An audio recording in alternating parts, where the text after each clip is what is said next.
Bonjour, il est 9 heures, samedi matin, et me voilà de retour pour la lecture aujourd'hui du chapitre 58 de notre grand livre de sagesse et de vertu que Lao Tzu nous a légué en héritage. Ce chapitre va nous permettre d'approfondir encore à nouveau toute cette posture intérieure à adopter et à cultiver pour être en bonne santé physique, en bonne santé mentale, en bonne santé en général avec soi-même déjà et bien sûr avec les autres. Parce que non seulement nous autres humains, nous avons besoin bonjour Stéphanie.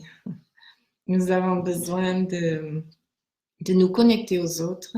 C'est essentiel, ça fait partie de notre condition humaine que de pouvoir être en lien. Lorsque nous ne le sommes pas, eh bien, nous souffrons. Nous souffrons et les autres autour aussi, parce que quand quelqu'un est là, ben, nous avons besoin de créer ce lien. Mais nous avons aussi besoin d'être en lien avec nous-mêmes, avec notre propre intériorité, avec comment nous vivons le monde, comment nous réagissons au monde. Et donc, c'est essentiel de pouvoir se relier. Voilà. Oui, bonjour Stéphanie, bienvenue. Merci d'être là. Alors, je voulais proposer aujourd'hui une lecture un peu spéciale parce que comme vous le savez, vous vous souvenez peut-être que j'ai toujours plusieurs traductions, qu'il y en a une que je chéris en particulier, mais j'ai trouvé aujourd'hui quand même dans différentes traductions des choses intéressantes et donc je vais faire un petit mélange des livres que j'ai à disposition et vous lire ci et là des lignes qui me paraissent particulièrement intéressantes. Donc, commençons tranquillement. Je t'invite à t'installer confortablement, comme d'habitude, pour cette lecture du Tao Te Ching. Pardon, c'est mon téléphone. Voilà. Je ne peux pas arrêter, désolée. Ça sonne comme ça. Donc, installe-toi confortablement sur une chaise, c'est encore le mieux, sans t'adosser, mais juste en étant bien assis, assise. Et puis, pose-toi d'abord sur cette assise, prends appui avec les pieds au sol, prends le temps de sentir comment tu es connecté par les pieds avec le sol, par ton bassin avec l'assise.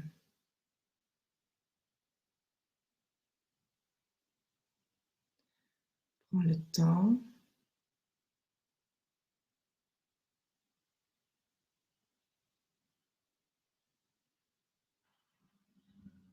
laisse se poser ta respiration.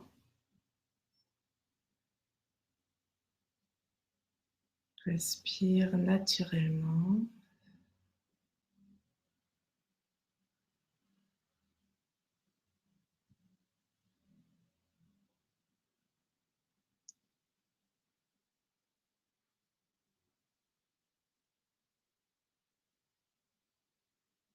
Ferme tes yeux et rends-toi disponible à la lecture de ce chapitre.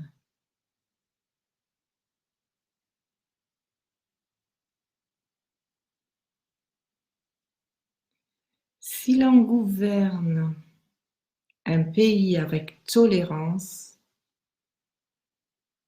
les gens sont tranquilles et honnêtes.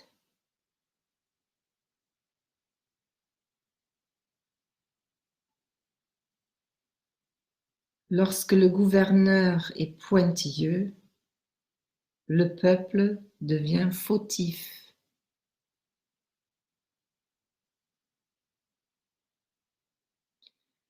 Le bonheur repose sur le malheur. Le malheur couve sous le bonheur. Quel en est le terme? Le monde n'a pas de normes, car le normal peut se faire anormal, et le bien peut se transformer en monstruosité. C'est depuis longtemps que les hommes se sont trompés là-dessus. Ainsi, le saint discipline son blessé, purifie sans vexer, rectifie sans contraindre, éclaire sans éblouir.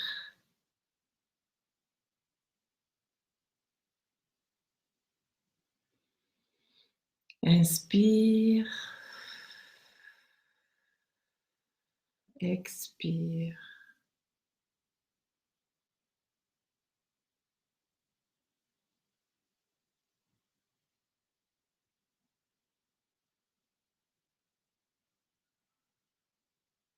Prends le temps de laisser résonner ce texte en toi.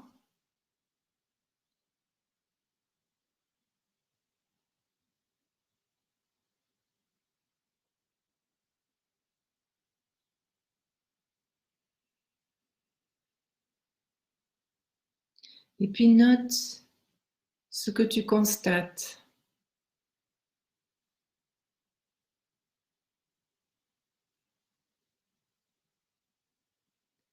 Comment tu es affecté par ces lignes? Comment tu es mobilisé par ce qui se dit?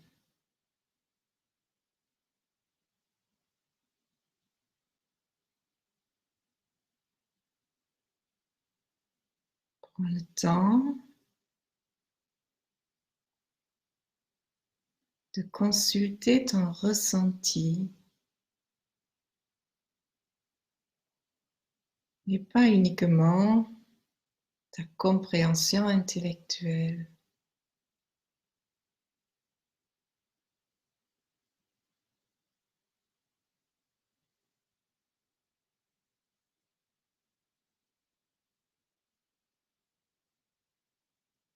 Et puis note dans ton cœur, dans ton esprit, sur une feuille de papier, ce que tu remarques, ce que tu constates pour toi.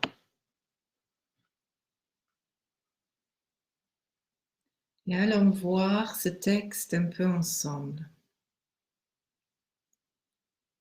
Alors, différentes versions pour la première partie déjà. Lorsque le gouverneur est indulgent, le peuple reste pur. Si l'on gouverne un pays avec tolérance, les gens sont tranquilles et honnêtes. Quand le dirigeant connaît son propre cœur, le peuple est simple et pur.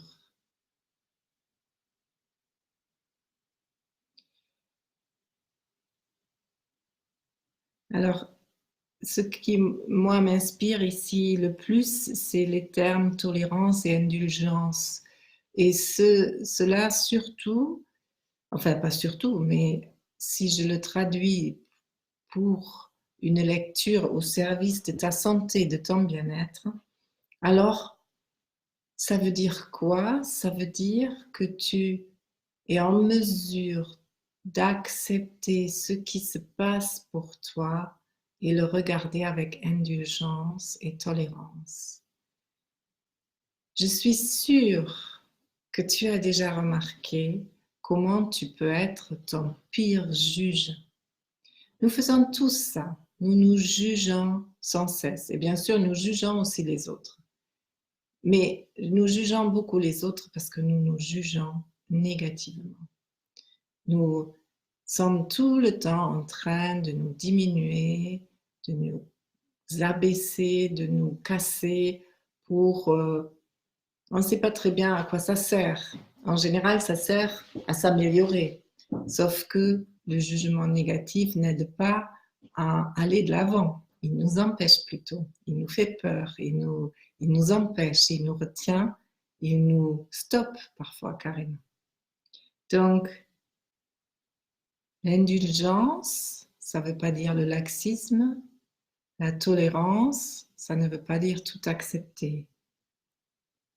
La connaissance de son propre cœur, c'est pouvoir savoir que nous avons nous aussi des limites et que nous avons des possibles. Connaître mon cœur, ça veut dire connaître comment je suis touchée, savoir que j'ai des limites et donc pouvoir me reconnaître les fragilités, les faiblesses que j'ai.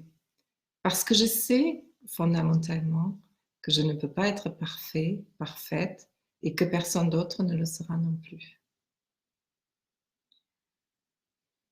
C'est essentiel pour la santé. Pourquoi? Parce que, par exemple, quand les gens viennent pour me demander d'arrêter de fumer, alors je leur dis oui, je veux bien t'aider à arrêter de fumer parce que ça me semble être une bonne idée pour ta santé physique, mais aussi pour ta santé morale, mentale.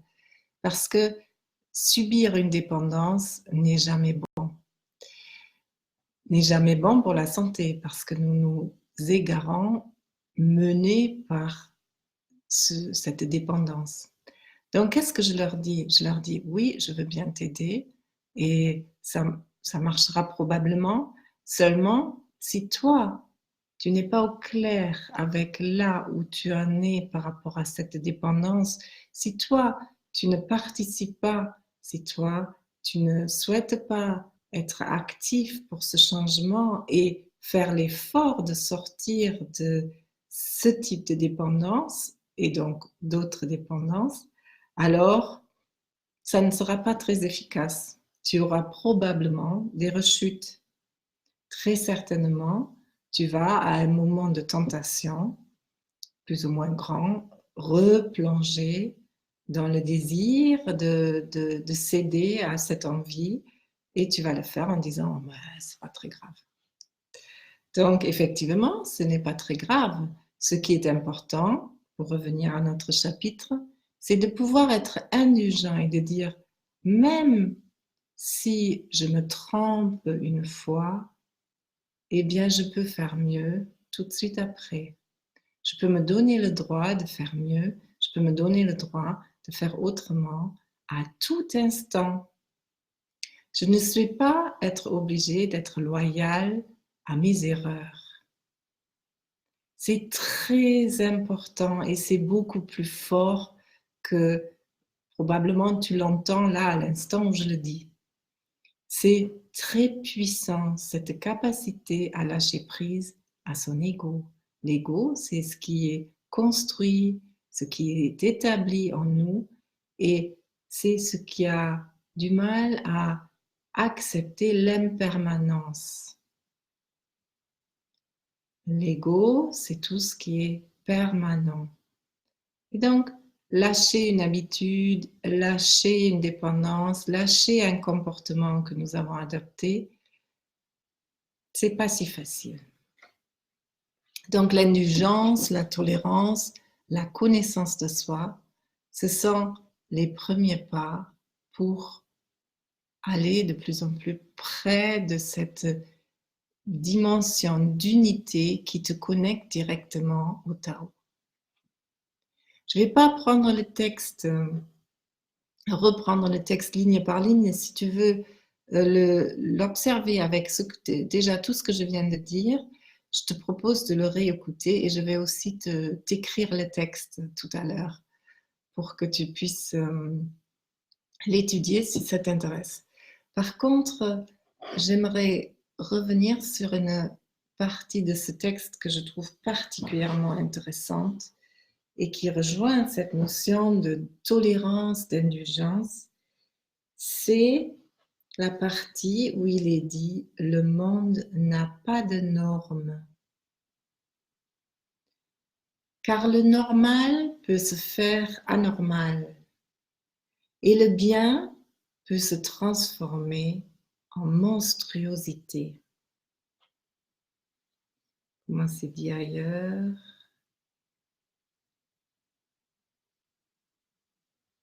Bon, pas très intéressant. Restons là-dessus. Le monde n'a pas de normes. C'est quand même tout à fait le contraire que l'on essaie de nous dire tout le temps. C'est tout ce qu'on met en œuvre, c'est de vouloir normaliser et normativiser, rendre rendre le monde dans des cases de normes qui nous permettraient de repérer, qui nous permettraient de prouver des choses. C'est une totale aberration. Et ce texte, il est très ancien. Il est très, très, très, très, très ancien. Et donc, déjà, à nouveau, Lao Tzu nous dit là-dessus, c'est depuis longtemps que les hommes se sont trompés là-dessus. Donc, hélas, ce n'est pas nouveau.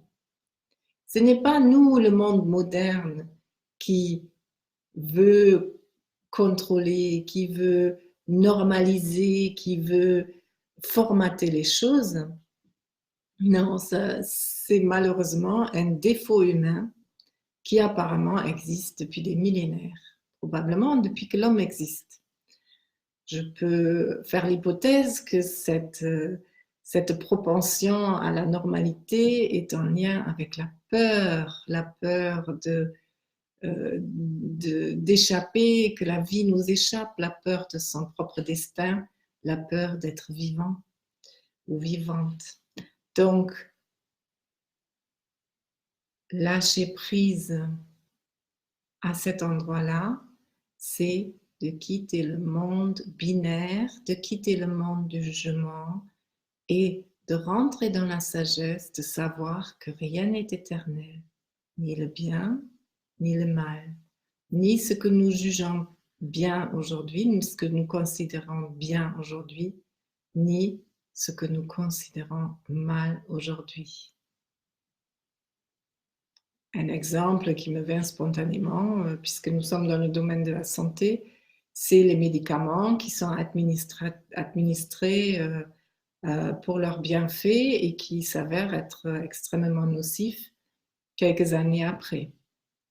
Avoir des effets secondaires monstrueux, justement, hein, à produire des malformations chez les enfants, à détruire des organes vitaux chez les personnes. Et donc, bien sûr, ça ne veut pas dire que tous les médicaments font du mal. Ça ne veut pas dire non plus que la raison première pour laquelle le médicament a été utilisé n'était pas bonne. Mais il y a des effets secondaires qui restent souvent cachés au départ, c'est-à-dire invisibles, pas encore visibles, et qui se montrent au fur et à mesure du temps qui s'écoule. Et dans la vie, c'est pareil. Il y a un très beau conte taoïste qui raconte l'histoire d'un père qui vit beaucoup de malheurs, et à chaque malheur, un événement de la vie retourne ce malheur en une situation bénéfique, une situation positive. Je ne vais pas tout dévoiler sur le conte, mais c'est tout à fait juste. Nous pouvons le dire nous-mêmes.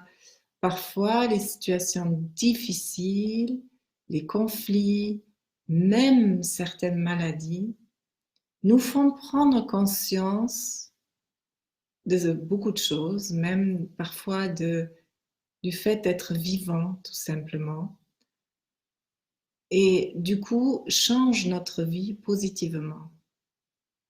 Il y a des personnes, la plupart des personnes qui ont vécu des expériences de mort imminentes racontent ça. Ils se disent après, bon, ben, je suis mort ou je suis morte une fois, j'ai été près de la mort, proche de la mort, et maintenant j'apprécie la vie. Et tout est différent, tout me semble différent. Et ici, ce texte nous invite à lâcher ces normes, à nous placer au-delà du bien et du mal, à nous placer au centre, là où la vie peut s'écouler, là où la vie nous rend vivants et vivantes. Et j'essaie de t'aider à le cultiver, cette vivacité, la vitalité que tu peux ressentir en toi. Et bien sûr, je suis à ta disposition si tu veux faire le chemin de manière plus concrète et plus précise par rapport à ta propre vie et là où tu en es. Donc, je vais clore ce chapitre 58 ici en te donnant un petit exercice à faire si tu le souhaites. C'est tout simplement de repérer tous les jours, idéalement au moment où ça se produit, mais même si tu le fais à la fin de la journée, c'est excellent, de chercher les endroits où tu as été loin de toi, c'est-à-dire où tu as été loin de ta vitalité, où tu t'es senti obligé de juger la situation et d'adapter ton comportement par rapport à cette situation et non de pouvoir rester sereinement, tranquillement, à observer ce qui se passe sans le juger pour ensuite savoir ce que tu as à faire ou à dire. Si ma proposition n'est pas tout à fait claire, je t'invite à envoyer un message ici dans le groupe, comme ça je peux le clarifier, je peux répondre. Et sinon, je te souhaite une bonne découverte avec cet exercice et le chemin vers ta vitalité au-delà des normes. Vas-y, fonce, c'est ça la vie. Alors, à la semaine prochaine, avec plaisir, même heure, même endroit. Bonne semaine et n'hésitez pas à me contacter. Au revoir.